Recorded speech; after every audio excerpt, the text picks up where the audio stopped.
You're listening to the Apple Insider Podcast. Welcome to episode 45 of our show, where we discuss the latest news about Apple, iPhone, iPad, Mac, Apple Watch, Apple TV, and more. We're recording on Thursday, December 3rd, 2015. I'm Victor Marks, and with me is managing editor of Apple Insider, Neil Hughes.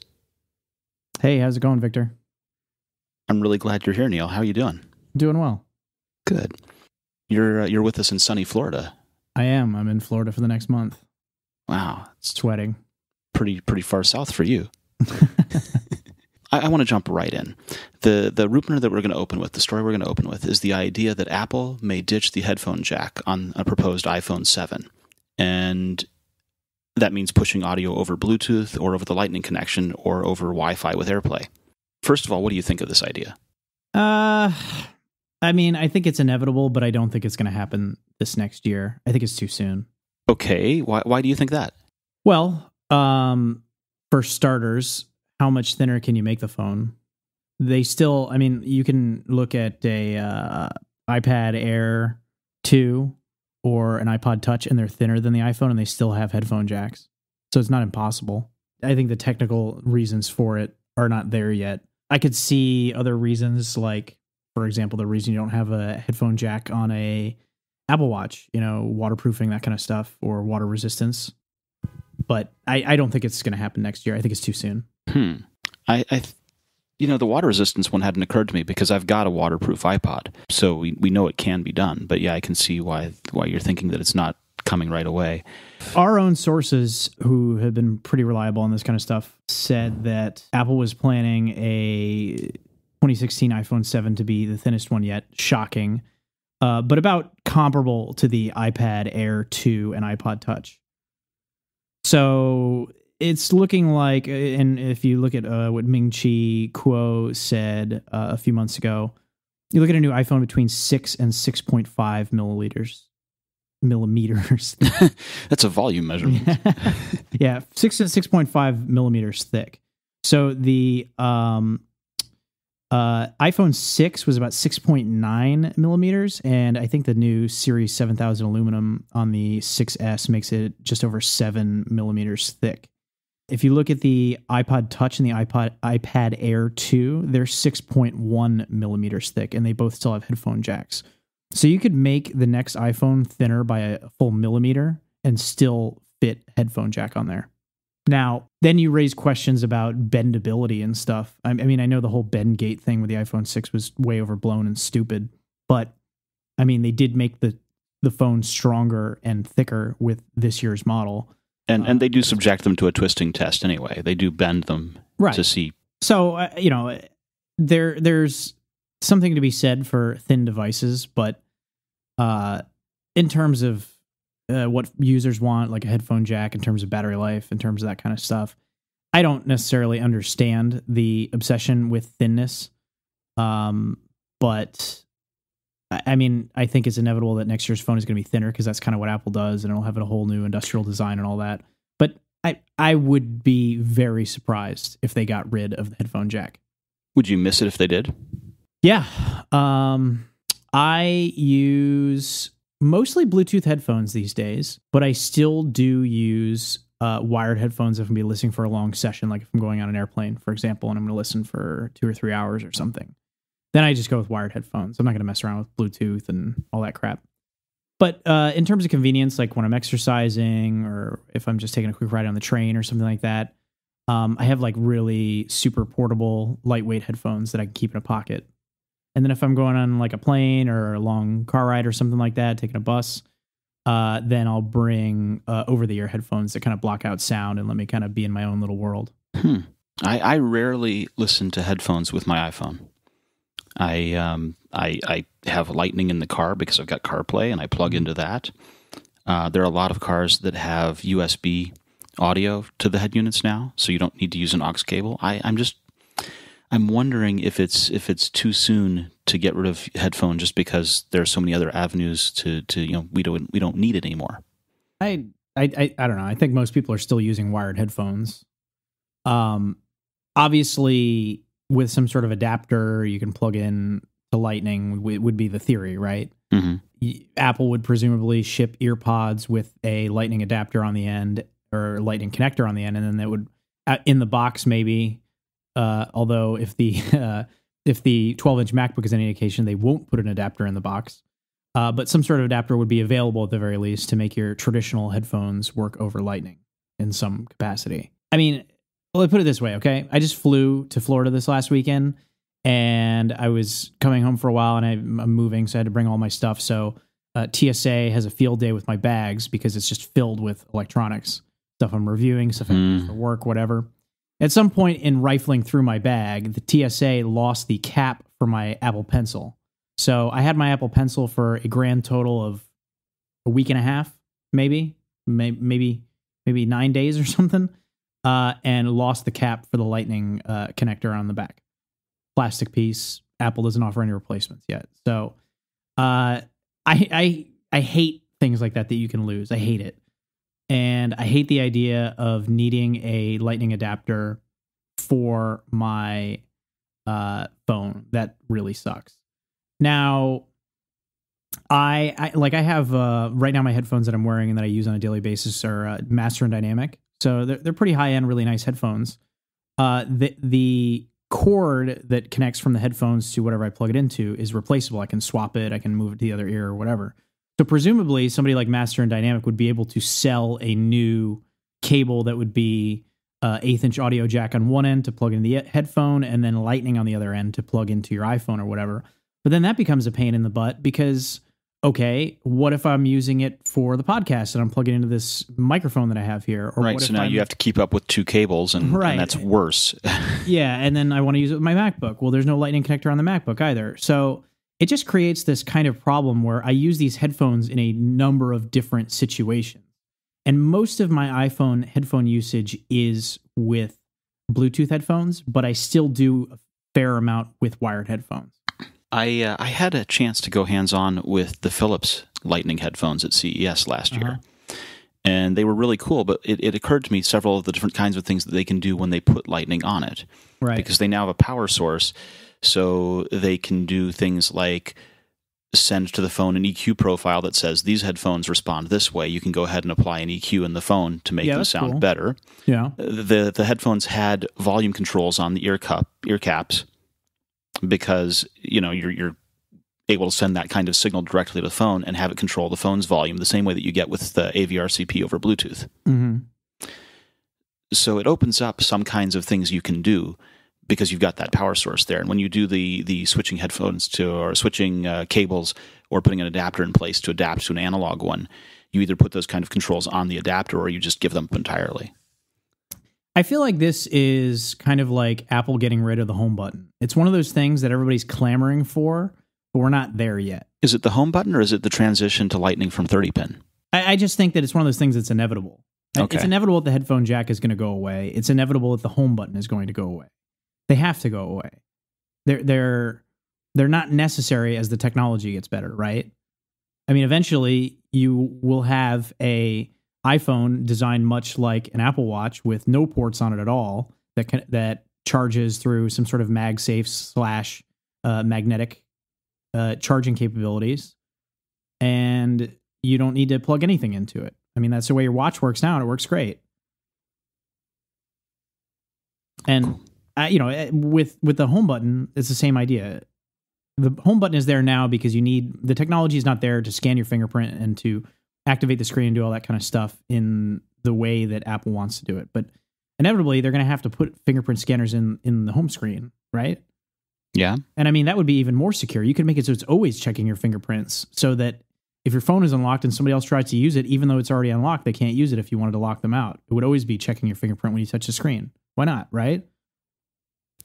As long as it acquires it fast enough, sure. Right. Yeah, I mean, and look at how fast it acquires it now when you use Touch ID. So, and we're looking at maybe 10 years down the road, maybe even more than that for that kind of stuff. But again, this is where we're inevitably going. This is where the security is. This is where the capabilities are. And, I think that these things are going to happen eventually and people see that, but that's why they're kind of, these rumors crop up and all that, because I'm sure Apple's talking about it internally because that's their ultimate goal, but they're not going to get rid of the headphone jack next year. I would be very, very surprised if they did. Mikey, joining us from the wilds of Honolulu, Hawaii, the wonderful tropical paradise, Mikey Campbell. How are you doing, Mikey? Pretty good. What's up?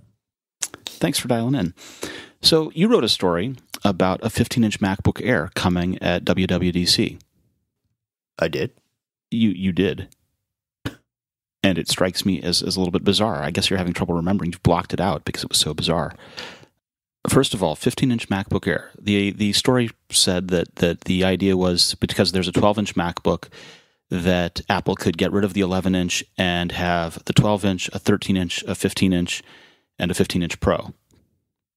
Right. And that this would be sort of simplifying the product line a little bit. Obviously, a 13-inch Air has been in the product line for a while. It's pretty normal. What do you think about the idea of a 15-inch MacBook Air? Well, I mean, the rumor was that there's going to be they're going to ditch the 11-inch form factor and tack on a 15-inch, right, for the Air lineup. And this rumor came from, so-so sources from the Far East in Apple's supply chain, supposedly. So what I was thinking was that maybe, they are working on an ultra-thin form factor, but instead of, labeling it as an Air and further confusing consumers, by having the Air lineup completely overlap the Pro lineup when there's not too much differentiation between the two. Maybe Apple is actually planning on slimming down the Pro. There were rumors about that circulating when the 12-inch the 12-inch Retina MacBook came out. Mm-hmm. So perhaps a more logical way to look at that rumor is that they're going to slim down the 13 and 15-inch Pro models instead of ditching what is presumably a pretty popular device, right? The 11-inch Air is it's a niche product, but it is selling. I like mine. So I was thinking while you were telling me about this, the idea of, I think a 15-inch Air is kind of crazy. I kind of was thinking, what if there was a 15-inch MacBook that was a cousin of the 12-inch? Because right now we have one product in the lineup that has the USB-C connection on it. Mm-hmm. And again, it could be, who knows? It could be a totally new product, but if you beefed up the 12-inch and gave it a little more power and then filled the rest of the case in it with battery, you'd have a 2-day laptop instead of a 10-hour laptop, right? Mm-hmm. Yeah. That could be, that might be more feasible considering some people think that the 12-inch is underpowered, right? But, it's underpowered for a reason. Right, those are the complaints. It's underpowered, and it's got USB-C as its only connector. Right. Well, that and a headphone jack. Yeah. So I could see them making a 15-inch MacBook, and kind of, keeping that one. It'll still be underpowered. Yeah, it'll be underpowered, but it'll be much underpowered more compared to a Pro, sure, but it doesn't have to be as underpowered as the 12 necessarily. Yeah, it'll be much more of a differentiation. There'll be a gap between the 15-inch MacBook and the 15-inch MacBook Pro that there won't be too much cannibalization on by releasing a product like that. But again, I don't know. The 12-inch MacBook is already slim, and the rumor is saying that this is going to be an all new form factor, right? All new form factor. This is going to be an all new design. So, are they going to redo the 12-inch? I don't buy this rumor. I just don't. I think the writing was on the wall last year when the MacBook came out. The MacBook Air didn't really get much in the way of an upgrade, and it feels like the past. If you really want a thin and light notebook, the new MacBook is the one to go for. There are a little too many concessions at this point, I think, for the average consumer to get it. But it's just kind of, I feel like the whole MacBook line is in a weird transition right now, right? Mm-hmm. Like, you look at the MacBook Air, and it's a great design, and it still holds up well, and it still has all the ports that you can't get on a MacBook. But it just, the MacBook Air, it would be hard to tell someone to buy a MacBook Air right now. No Retina display, and older processors, and and MacBook Air is not a good buy right now. Now the MacBook Pro remains pretty great, but you can see where there's room for improvement there too. For example, the new MacBook Pros have the Force Touch trackpad. You know, the MacBook's kind of at a crossroads, right? So you have the 13-inch and the 15-inch models that have been upgraded with this Force Touch trackpad, which the whole reason for the Force Touch trackpad being implemented in the first place is because it's a thinner design, and they have the new switch keys in the MacBook, and they want to give the Pro kind of some parity in that. But really, the advantage of it is that you can make an even thinner design. The current MacBook Pro does not take advantage of that thinner trackpad design. It's just kind of in there just to keep it up to speed with the 12-inch MacBook.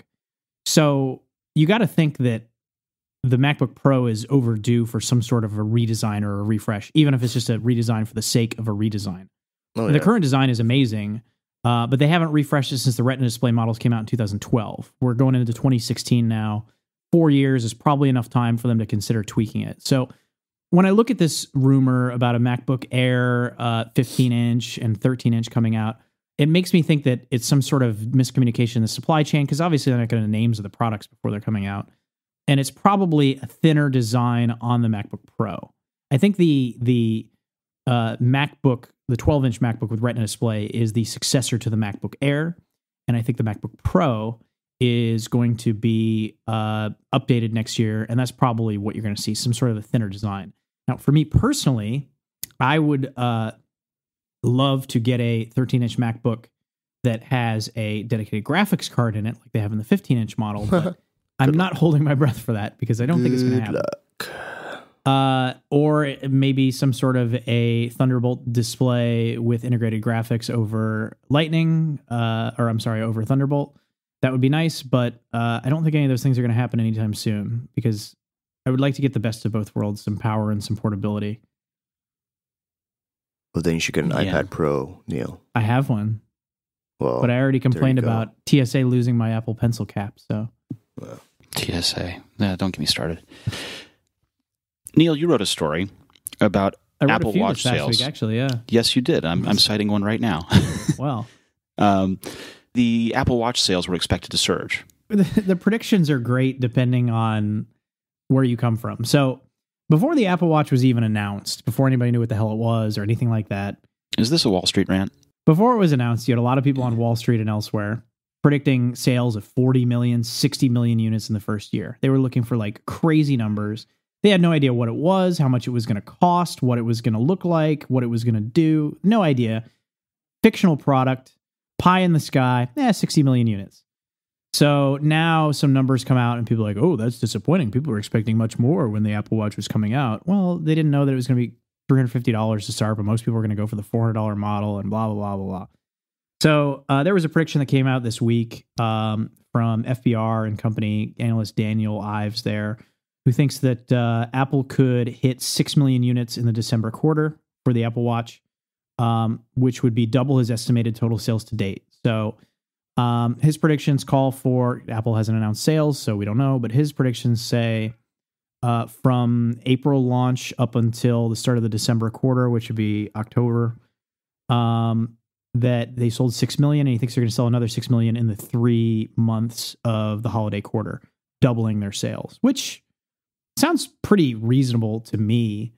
I mean, again, we're going based on completely baseless numbers where we have no idea how many watches Apple has sold, but we've seen some discounts for Black Friday and Cyber Monday for the watch, $50 off, gift card here, stuff like that.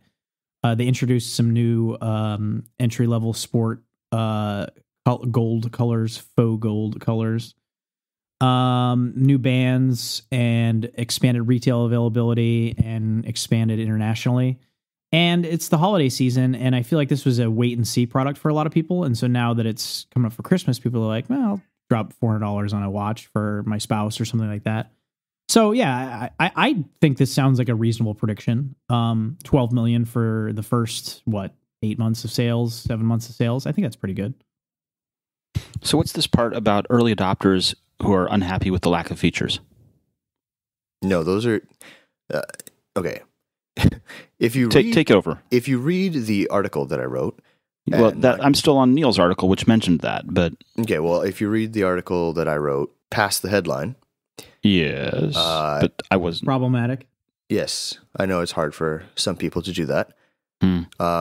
You will see that the study was just focused on a set of Apple Watch customers who were unhappy.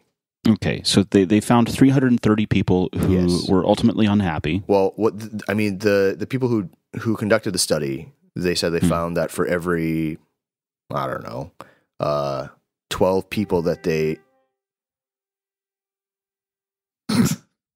King Arthur approaches. Camelot.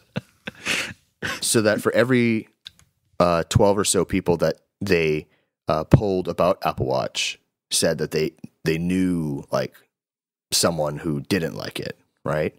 And the same group basically said a few months ago that there's a 97% satisfaction rate among all Apple Watch users. So what they're doing is they're polling the 3% on why they don't like the Apple Watch.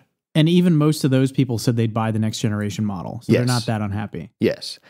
I mean, we just have to really take into account, the sample, right? Right. But anyway, 3% were unhappy, and Yes. of those 3%, I mean, it's the usual. it was things like, let's see here. It was performance. I didn't find enough value, and it was the biggest one. Yeah, I thought it was too limited was the second one, and the rest were a mix of I thought it was too slow, the battery didn't last quite long enough, and the whole idea of tilting the wrist to check the time was not what they wanted. Yeah. All right, let's talk about our issues with it, Mikey. If you had to fix 3 things about the watch, what would they be? Faster connection with my phone, obviously. Is that I thought it was too slow, or is that? Yeah, I think it didn't get really granular, but I'm pretty sure that that's what people are thinking, because the watch itself, the hardware is not slow. It's the connection, it's the link with your phone. It's transferring that data. It's not that slow. It's not a slow device. You disagree, Neil? I think the third-party apps run like crap.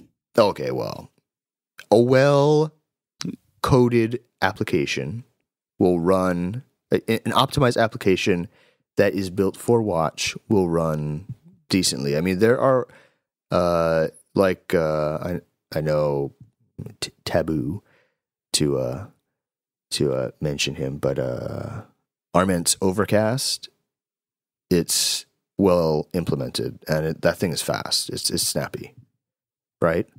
The podcasting app. Even though I don't. Anyway, okay. So yeah. So I mean, it could be part of that, right? I mean, transferring data back and forth takes time. I still see, even with the third-party apps like Philips Hue, the light bulb app, I still see a little circle. The loading screen. Do you use a lot of third-party apps? Not really, because they're usually not worth downloading. Right. Okay. Neil, what is the top thing you would fix? Don't say third-party apps. Yeah, definitely the apps. I mean, the watch itself works pretty great. There were complaints about the turn to view it on your wrist. For me, that works perfectly. I have no issues with that. It's very responsive when you're doing basic functions. It's when you get into the third-party software, and not just the apps. What they call them, widgets or not widgets? What do they call it? The what? Glances? Glances, yes. Yeah. Glances. And the complications, I haven't found a lot of use for third-party complications. I was excited about those when they launched with watchOS 2. But, yeah. And other than that, I mean, there are a few weird, glitchy things. Like, I've ran into this a few times, and my wife has as well, where I'll be getting notifications on my watch, but they're not showing up on my phone. And I don't just mean notifications, I mean like actual messages.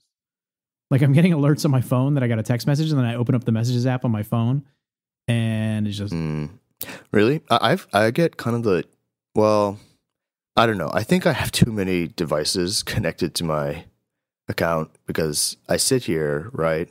So I mean, sometimes I test this. Like if I get a message, it's weird because usually it goes to my iPhone first, but recently after I got the iPad Pro, it's been going to that first. Then it goes to my watch, and then maybe my phone, and then pops up on my Mac. Do you think it's going in order of what was added the most recently? No. iPad Pro and then phone and then... No. Because it's not consistent.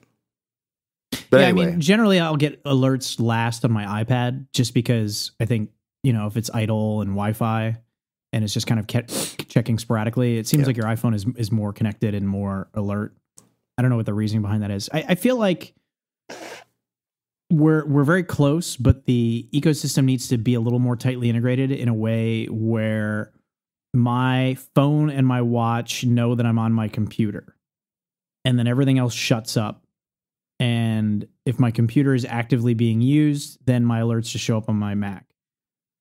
And then if my computer goes idle, or if I shut down my Mac, then it defaults to, because it's kind of already doing this, right? So if you're on your phone and you get an alert, your watch doesn't buzz because it knows you're using your phone. But it doesn't really do that as well, the watch notification integration stuff with other devices. Like, why doesn't my watch connect to my Mac?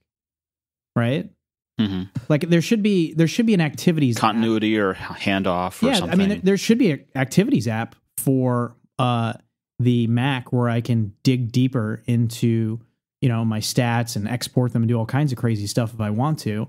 And it should just connect directly to my watch. I mean, that just seems like pretty logical at that point. Because the way it is right now, the iPhone is the center of your ecosystem. So if you do handoff from your Mac to your phone, then you can get it from your phone to your watch. But I feel like the watch should just connect to the Mac on its own. Yeah, I mean, it could be power saving concessions. Could be.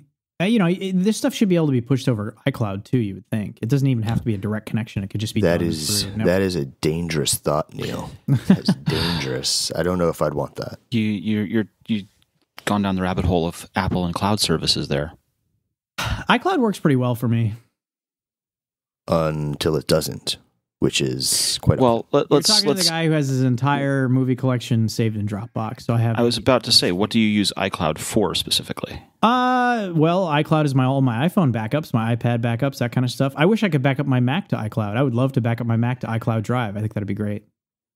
They used to kind of do that with .Mac. Mm-hmm. Yeah, I don't know why you can't do it. I mean, it would take forever to back up, but if it remembered what changes were made since your last backup, then the backups would become very small. Mm-hmm.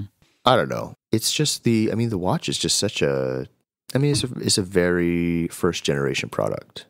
They just gussied it up, right?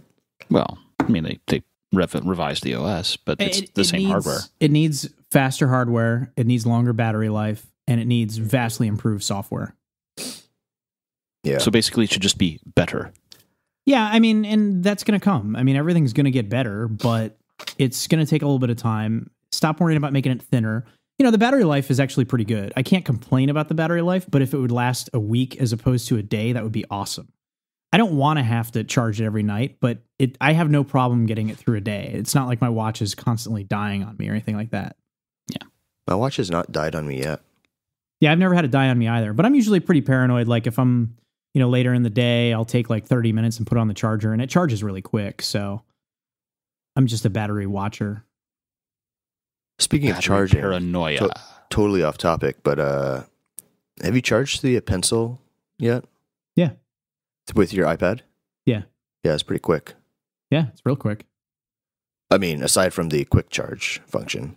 And a tip for listeners who have an iPad Pro and an Apple Pencil if you have the notification center widget for batteries turned on, which I believe it is by default in iOS 9, you can connect your Apple Pencil, swipe down notification center, and you can quickly view the state of charge of your iPad.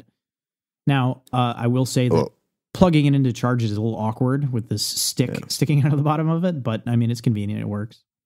And it takes about a little more than 1% of the Pro's battery life, which is acceptable. Yeah. I have noticed that my Pro is not getting super great battery life, but I think that's just heavy use. I'm, using it a couple hours a day. What are you using it for when you use it a couple hours a day? Well, my iPad has traditionally been like my couch PC. I don't want to, if I open up my Mac, I'm just inundated with work and stuff. And it's nice to just have something to kind of unitask with. And then if I need to do the multitasking, I can. But mostly browsing, reading, a little bit of video editing, a little bit of photo editing, that kind of stuff. Just kind of messing around, having fun with it. One of my favorite photo editing apps is called Union. And they just updated for the Apple Pencil yesterday.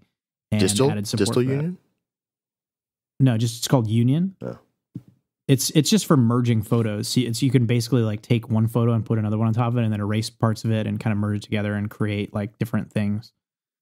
Compositing. Yes, and it's a really easy and fun to use app, and I have a lot of fun with it. So it's a lot better with a pencil. It's by a company called Pixite.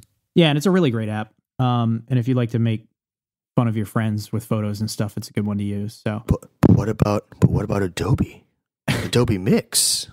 Does the same thing. You the need iPad Pro, just with all the horsepower and that beautiful screen, it's just really a joy to use. I took it on a flight this past weekend and watched Netflix on it and stuff like that. It's just a really great device.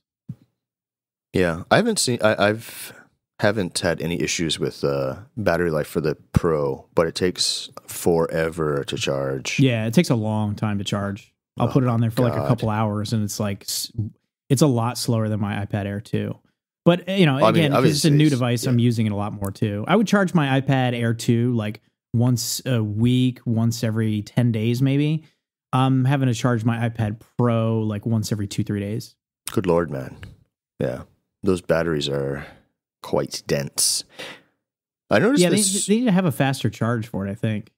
I noticed the screen, the backlight, I know obviously it's much larger and has to be a little more bright to push through the pixels. Mm-hmm. But I notice that really takes a lot more so than the iPad Air and Mini. It really eats the battery, like gobbles it up. Well, there was also this week a teardown of the chip that came through, the A9X, where they found that it's got a same dual core CPU design as the A9, but the GPU is actually doubled to a 12 cluster from a 6 in the iPhone 6S chip. So many cores. And the one of the interesting things was that there's no L3 cache in there. So if you have an iPhone 6S, they have 8 megabytes of RAM on the die, which for those of you who don't really understand how chips work, this is a very oversimplification of the reason for it. But basically, information needs to be sent as quickly as possible for processing to be done. So rather than send it off of the processor and to memory, they have a small amount of memory on the chip itself. So it's closer, because even when you're dealing with the speed of light and you're doing it millions of times with computations, then it adds up. Right. So, you're basically filling a pipeline with instructions, and that pipeline has to be fed. You want it always fed. You want it always information coming in and going to the processor as fast as possible. Right. So you want to, most modern chips now have a cache on there on the die itself, because it's a shorter distance. And the shorter physical distance that the data has to travel in the design of the chip, then the faster it can do computations. So there's actually no cache on the A9X chip. And the theory behind that is because the chip is so much larger, they have space for double the bandwidth to go off. So it's just using essentially, outside memory, not on the chip itself for those kind of computations, because Apple is able to overcompensate with more channels to send more stuff. So it's a completely different chip design than you find in the iPhone. And it's much larger. to accommodate these additional GPU clusters in there. Well, we should note that there's no L3 cache. It does have L2. Yes, correct. L3 is the speedy whatever cache, yeah. And the other thing that they found was that the A9X was apparently built solely by TSMC. So unlike the iPhone 6S situation where Samsung's building some and Taiwan Semiconductor are building some, it would appear that Samsung has been cut out of the A9X chip building process. Gasp. Right. This is also the smaller nanometer process, right? No, I think Samsung is a smaller Samsung nanometer. has that. Okay. Yeah. Samsung's is supposedly more efficient in raw tests, but in actual real world performance, there's so many variables that anybody who's worried about what chip their phone has needs to stop being a worrywart. Yeah, there's really no difference. I have the Samsung. You had the Samsung too, right? Yeah, we checked. Yeah, The Samsung was, I think, there was a difference in terms of like raw processing or something, but nothing really works like that. These benchmark tests are pointless. No, it was the benchmarks that were messing things up. It's because they're not, they weren't optimized for the anyway. I just like to think that my 6S is lighter than the peoples who have the TSMC. There you go. Cool.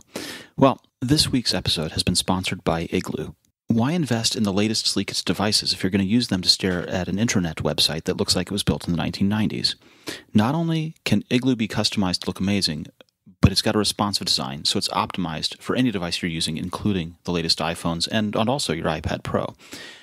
Intranets are these weird kinds of internal networks that companies use to try and manage incoming communication and calendars and things like that.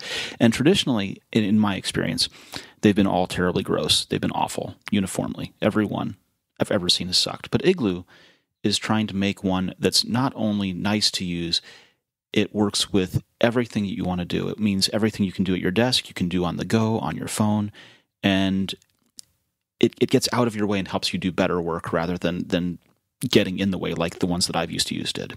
You can share files, you can coordinate calendars, and you can provide status updates and manage projects from it. It's not just the traditional stuff that you'd find like HR policies and expense forms. It lets you work better with your teams.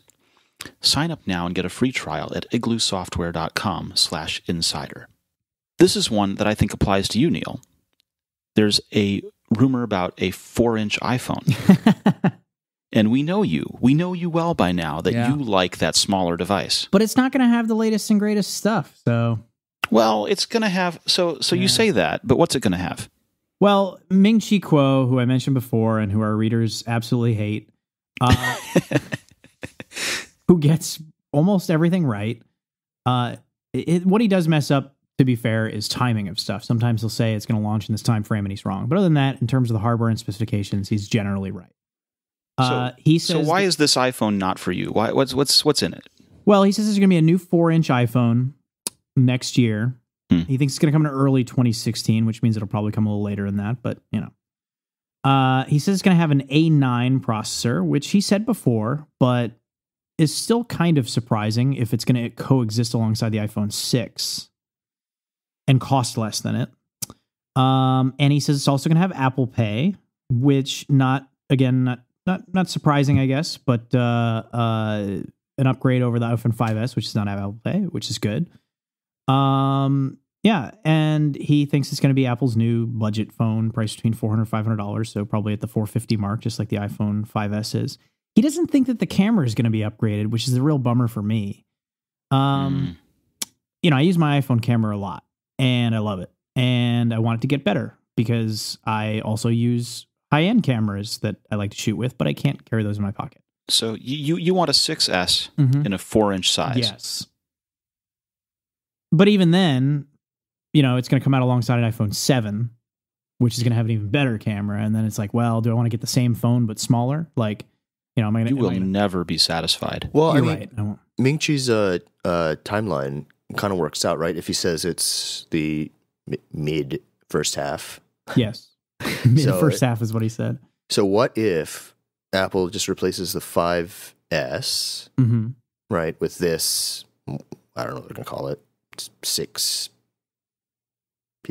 6C. The 4-inch phone. Yeah. I don't know if they can't call it I don't know if they're going to call it the C. just call Well, it he the thinks it's only going to come in phone. 2 or 3 colors, so they can't really call it a 6C. That's just what we've been calling it because it's the only thing we got. Shorthand. 6X. I don't know. Anyway, whatever they're going to call it. And then, Right. they get rid of it just stands as a replacement for that. Right.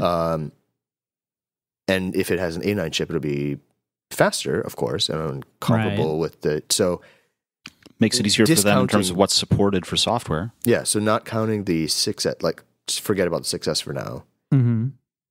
You could buy one and pretend like you're living in 2014, before the 6S came out.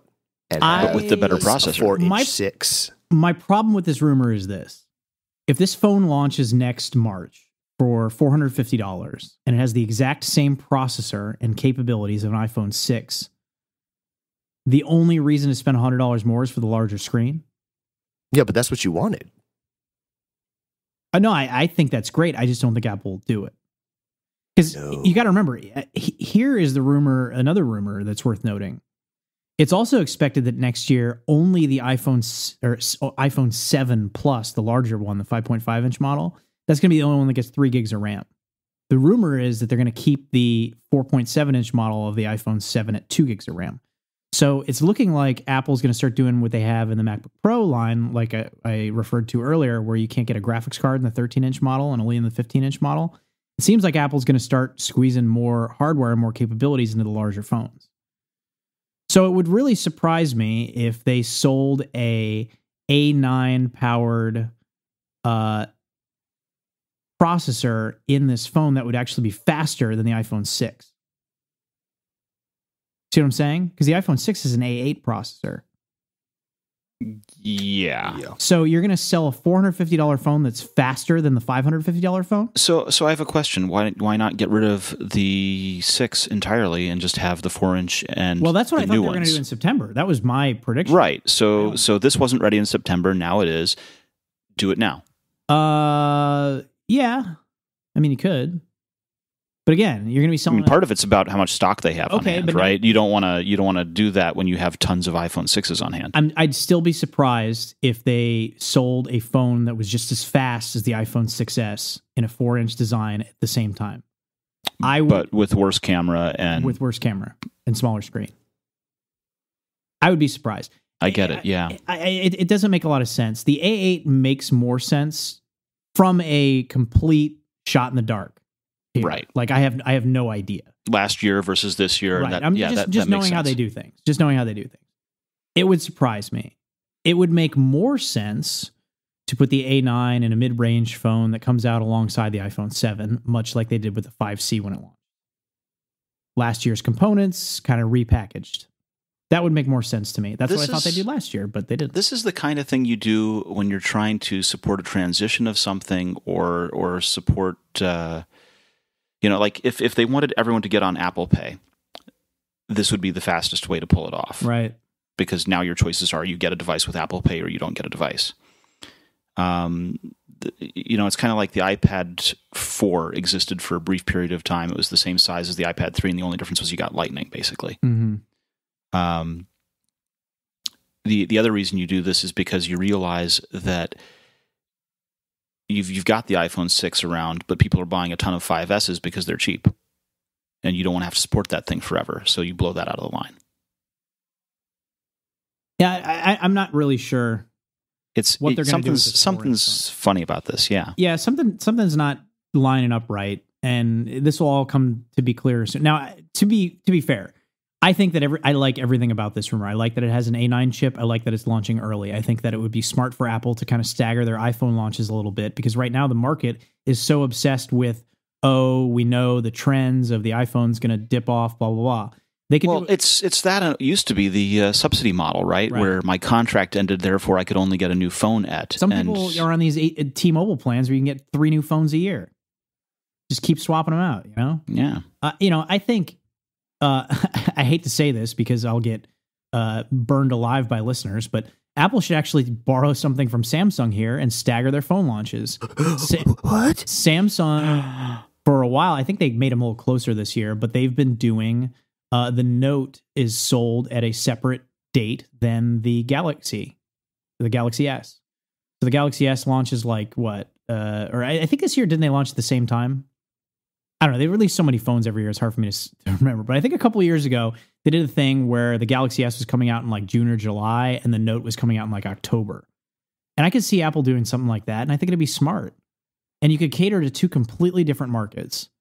You don't have to do it all at once. I mean, certainly it would not be unprecedented. They do that with Macs. You never know when a new Mac's going to come out, other than because they're beholden to Intel's stuff. But I think you used to know based on when Macworld was going to be. Well, but. Yeah.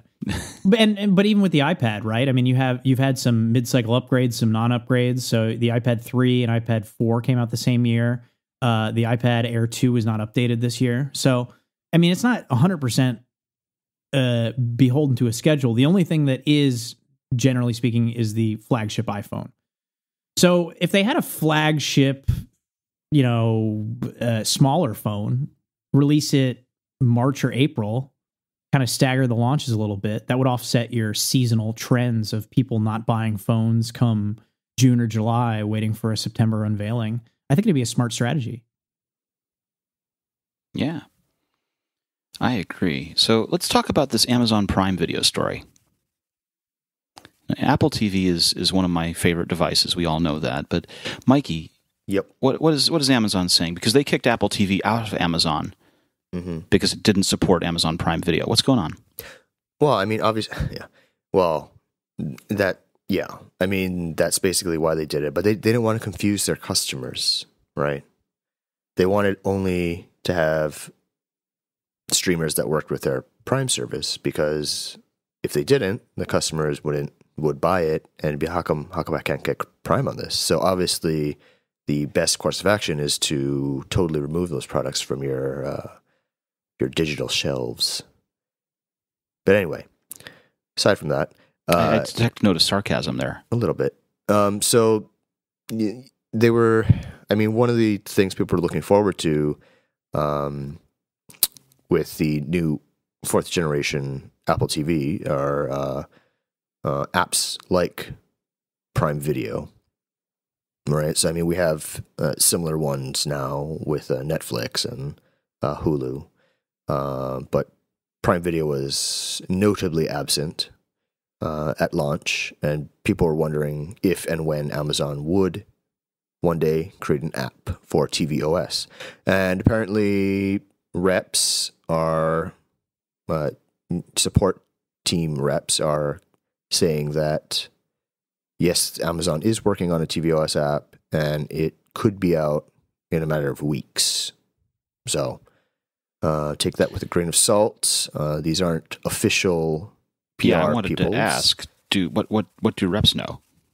Okay, well, here's the thing. That's like going to the Apple store or the retail store and asking a guy in a blue shirt, when's the new MacBook Well, they don't know. in? Yeah, they don't know. But then if they ping someone who does know, in this case, the Amazon reps supposedly talk to their technical team, and the technical team confirmed that they are working on it. But that does not mean... Yeah, I'll believe it when I see it. I don't buy it. We had a few readers who also asked Amazon the same question: when are we going to get a tvOS app for Prime Video? And those people received a similar answer, except the reps didn't go so far as to say that Amazon is going to release it. They just said Amazon is considering its options. Basically, we're aware of the problem. Yeah, obviously they're going to experiment and code one and see how it goes, and then they may or may not release it. Who knows? I will believe it when I see it. I think it's stupid if they don't do it, and I assume that they've had the opportunity to do it with Apple for years with the 2nd and 3rd generation Apple TVs, and didn't do it for whatever reason. But we don't really know because nobody's actually said. Because they don't want to give 30% to Apple. Well, although it's easier to do it now because the SDK and Xcode make it a lot simpler to launch. But I think it's been Apple's decision. Yeah, that wasn't I think that Amazon was the one that didn't want to do it for a variety of reasons. But they want to sell their own hardware. They don't want to, create a thing where you have to go on there, but you can't sign up because they don't want to pay 30% to Apple, blah, blah, blah. It's that kind of thing. But I want to go on a little rant here because Amazon issued a press release this week saying, and they do this from time. I was just about to ask you about this one. And well, it drives me up a frickin' wall because Amazon does this all the time where they say, oh, our devices sold this much more than last year, and we sold this and we sold that, and they don't give you any specific figures at all. They give you nothing, right? So they put out a press release. The Fire Phone was a raging success, Neil. Exactly, yeah. It was huge. Right. So Sorry. they put out a press release this week touting the performance of Fire TV specifically, but also Kindles and stuff like that. So they say in their press release, they said that Amazon said that from July to October, the Fire TV was the #1 selling streaming media player in the U.S. They didn't say from where, but that sounds plausible, right? They got cheap streaming players out there, and from July to October, that's before the Apple TV launch, the new one. So, okay, that makes sense. Of course, coincidental about that, right? Of course, conveniently, the sales point cuts off at that point where the Apple TV launched, and we don't know what happened in November, even though November's concluded. So, okay. Now, in my story, I've said it was that their data was kind of a misnomer because it was dishonest. A couple readers took me to task on that. We can debate over the use of the words, but I stand by what I wrote. Now, in that same part where they said that, they also said that it was the #1 selling device on Amazon over the weekend for Black Friday, making it sound like it was still the #1 selling device. Well, Amazon doesn't sell the Apple TV. So therefore, you don't know that it would have outsold the Apple TV because they don't allow it on their storefront. They removed it a few weeks ago. Right. Between Roku and Apple TV, I'm sorry, let me say that again. Between Roku and Fire TV being discounted by Amazon, Fire TV sold lots of units. Well, dang, that was hard to figure out. And factually, I mean, it's good PR. It's their statement is factually It's good true, PR. I agree. But the problem is the way it was presented was dishonest. And some people who I guess are pro Amazon people in the comments were saying, that I was being unfair to Amazon or something like that. But again, I stand by what I wrote because you have to understand that Amazon put out a press release where they gave no sales figures at all. None. Now, if Apple did this, could you imagine if Apple came out and said, put out a press release and said, we sold a lot of iPhones last weekend. It was awesome. See ya. Apocalyptically bad. The world would end. Could you imagine if they did that? So all these figures in here, they're saying it sold 6 times more than last year. Well, what if you sold 12 of them last year? I mean, the numbers mean absolutely nothing. The closest they came to any actual data in this press release was they said that the 7-inch Fire tablet, which they sell for $50 and was on sale for $35 for Black Friday, they say they sold millions of them. Does that mean 2 million? I mean, what does that mean? It's meaningless data. And if this was like given away in an interview or something like that, Jeff Bezos did some, recode presentation. Right, some off-the-cuff remark or something. Fine. Okay, I don't care. But no, this is PR. They're putting out a press release, and they're giving you no specific data at all. And the data is presented in a way that is misleading and makes it sound like the Amazon Fire TV outsold the Apple TV over this last weekend. Now, to be fair, Apple hasn't announced any Apple TV sales figures either. The difference is Apple hasn't done a press release either. That was a hell of a rant, Neil. Yeah. And I totally with you. When you're putting out an official release, you got to include some kind of data. Just sending out something that has no data or nothing you can actually get meaningful information out of is a waste of everyone's time. Yeah, put some meat on the bones. It's insulting. All you need to know is that people are buying it, and you need to buy one too. Yeah. They're buying them because they're $35 tablets. I gave away my Fire TV stick. It is no longer just thrown it away. I gave it out. Why would you foist that pain on someone else? All right. Well, I foisted it on my father, actually. Oh, God. Yeah. Patricide. The things we do for family. One of the cool things that I liked about today's news was that Swift is finally open source. You guys saw that story, right? You wrote that story, actually. I think it's really cool. I mean, we've had a lot of Apple's always been open source, right? Ever since the beginning of OS X, Darwin, the Mach kernel, a lot of the things that underpin the Mac OS X and then by extension iOS have been open source. Except Safari FaceTime. is. Thank you. Thank you. I that's one of the things that still kills me is that FaceTime was promised to be open source and never got there. Yeah, I think that was because of a patent dispute and also because they realized that if they kept it proprietary, it would be better for them. Yeah. Yep. That was one of the jobs announcements that never came true. Yep. But Swift, the programming language, a modern programming language that is safe, fast, and interactive, is out there. The source is available, and Apple has used GitHub to distribute the source and to also, take pull requests. And this is huge because they've got it out there for, obviously, OS X. They've got it out there for iOS. They've got it out there for Linux now. People can go ahead and write against Linux on it. I think they're distributing it for Ubuntu distribution of Linux. Nice. Ubuntu. And I think I saw something a while ago about it being possible to use it on Microsoft as well, on Windows. So this is a big development, right? People can go ahead and write on any of those platforms and be able to recompile and rerun on iOS and OS X as well. Now, so one of the things that developers should watch out for is that when you use Swift, that not all of the foundations are there yet, and anything that relies on Objective-C is not there. But if you go Swift only, then everything's there. It works. You guys there? That's an oversimplification, obviously, but it's huge that we've got this. I don't know, Neil. What do you think? Am I overplaying it here? Am I thinking it's too big a deal?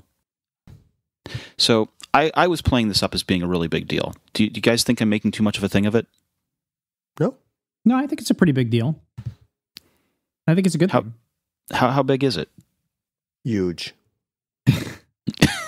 I think it's gonna do well for the adoption of Swift. I think that that's a good position for Apple to be in. I think it's good for developers, and I think it's good for everybody. I don't see a bad side to this, really. One of the things that really appeals to me about this is that my understanding is that Swift is an easy language to learn, or at least an easier language to learn than some others. Right.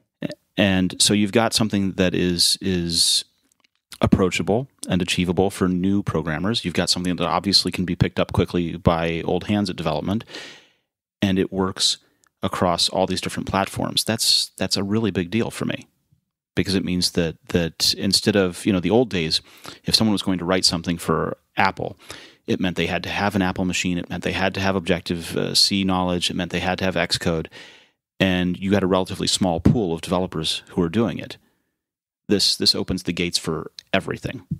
Does this mean that we're finally going to be able to write iPad apps on an iPad? Maybe. I'm seeing that as the future, yeah. I think we're still a few years off from that, but that'll be really cool. That's where I want it to go, don't you? Oh, yeah, definitely. I mean, you've got the iPad Pro there. Why not? Hey, I'm the one that's been calling for professional grade apps. I want Final Cut on my iPad. I want professional grade audio editing. I want to produce the podcast on the iPad. Yep, I agree. And we're getting there, but we're not there yet. Not quite, but yeah, slowly. Although there is a beautiful audio editing app that I've been trying out on the phone and on the iPad called Ferrite. Mm-hmm. And Ferrite is meant for producing podcasts, kind of thing, with multi-tracking and all that. Pretty cool. Do you record it on the phone, or you can record directly on the phone? You can import files recorded elsewhere. Cool. You can import files that are both, the pre-recorded kind of soundtrack audio that we use at the beginning of the episode, as well as our separate files, and line them up and sync them and edit them on the thing. Awesome. Yeah, I like it a lot. I just need to go ahead and spend the $20 to get the rest of the cheapskate. I'm going to do it. I wanted to try it out first. That's why they make it this way. So, speaking about apps, you asked our readers to pick their best note-taking apps. What did we find? You want me to handle this one? Yeah. I didn't write it. No, Nate wrote it, but go ahead. Yeah, so our very own Nate Hansen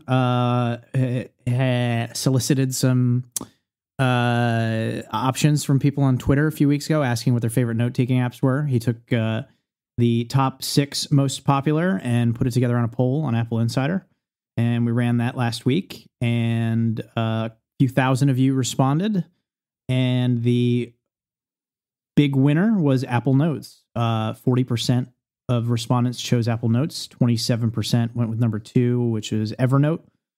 Coming in third was Microsoft OneNote. 4th was Notability. Number 5 is Good Notes. And number 6 with 3% is Notes Plus. So Apple Notes, pretty commanding win over Evernote there. It's definitely a much better app in iOS 9 in terms of what you can do with it, bullet points and lists and drawing and all that kind of stuff. I use Notes myself. I use it a lot. I really like it. My favorite feature is the ease of cross-platform sync. It just works pretty well. It actually works better for iCloud syncing than, like, for example, Photos. So a lot of times I'll shoot a photo on my phone and want to get it on my Mac, and I have to open the Photos app on my phone to get it to upload, even though I'm at home and on Wi-Fi. I don't have those kind of issues with Notes. I just AirDrop it. Yeah, I'll do that a lot too, but sometimes AirDrop takes a second to show up and stuff. So I will, if I'm making my way over my computer, load up the Photos app to have it upload, and then by the time I get to my computer and open the Photos app, it'll start downloading it, which works. But with Notes, I don't have to do that kind of junk. It just works, and it works well, and all my notes are synced on there, and it's a lot more powerful in iOS 9. So good choice, readers. I agree. Good choice, readers. I use Evernote as well. I use Evernote for work purposes and some other stuff. But really that's more of an inertia thing. I've just always had those documents saved there, and that was before Notes had iCloud syncing. So I still default to it for that, for like invoicing for work and stuff like that. But other than that, if I needed to, just to jot down a quick note, I use Notes on my iPhone.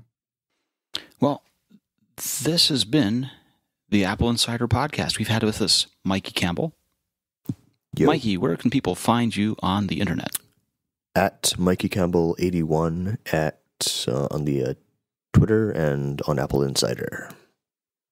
All right. And Neil Hughes, managing editor of Apple Insider. Where can people find you on the internet? I'm on Twitter at ThisIsNeil, and you can read my stuff at Apple Insider. Brilliant.